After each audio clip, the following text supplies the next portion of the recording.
เกมสิ้นสุดการรอคอยกับการขันบาเต้รายการใหญ่ที่สุดในอาเซียนรายการใหม่นะจะเป็นรายการใหม่ที่ใหญ่ที่สุดกันเลยเนาะก็คือรายการฟีฟ่าอาเซียนคัพ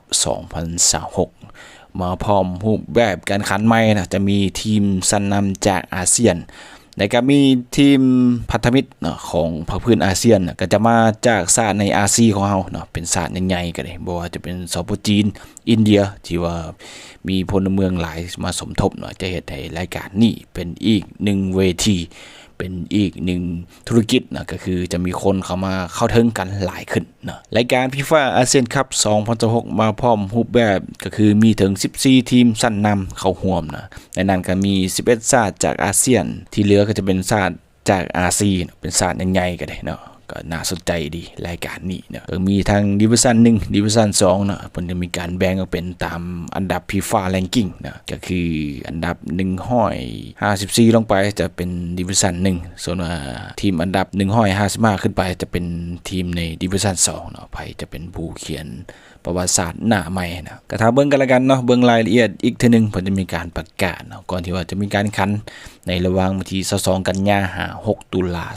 2026เกมเสียกันให้พร้อมกันละกันนะเกมโตให้พร้อมกันละกันจะเป็นรายการอาเซียนที่ใหญ่ที่สุดในภาคพื้นอาเซียนเฮาเด้เนาะคือเพิ่นจะมีการแบ่งออกมาเป็นดังนี้นะก็คือดิวิชั่น1จะมีทีมชาติไทยอันดับที่93ของโลกสปปจีนอันดับที่94ของโลกแล้วก็ทีมชาติเวียดนามอันดับที่99ของโลกอินโดนีเซีย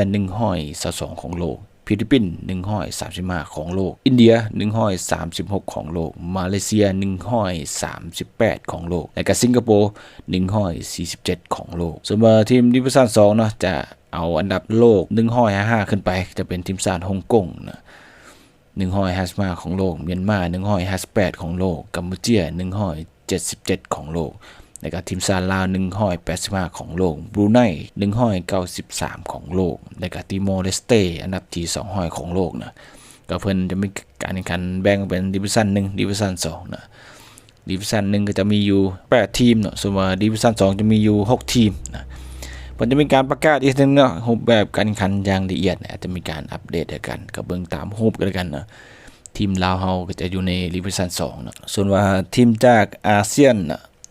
ก็มีอยู่11ชาติด้วยกันส่วนว่าอาเซียนก็มีอยู่3ก็คือรายการนี้จะมีทั้งหมดอยู่14ทีมในนั้นก็จะเป็นทีมจากอาเซียนเป็น11ทีมส่วนว่าทีมจากอาเซียนเป็น3ทีมเนาะก็จะมีสปปจีนแล้วก็ทีมชาติอินเดียแล้วก็ฮ่องกงที่อยู่ในภาคพื้นอาเซียนของเฮาจะอยู่ในอาเซียนบ่ให้หลงกันเนาะอาเซียนกับอาเซียนหลายคนก็อาจจะฮู้กันละนะส่วนว่ารางวัลคร่าวๆเนาะเพิ่นมีการแจ้งออกมาเนาะทีมที่ว่าได้เข้าร่วมแข่งขันจะได้รับอยู่125,000 โลลาต่อทีมเนาะส่วนว่าแชมเปี้ยนนะ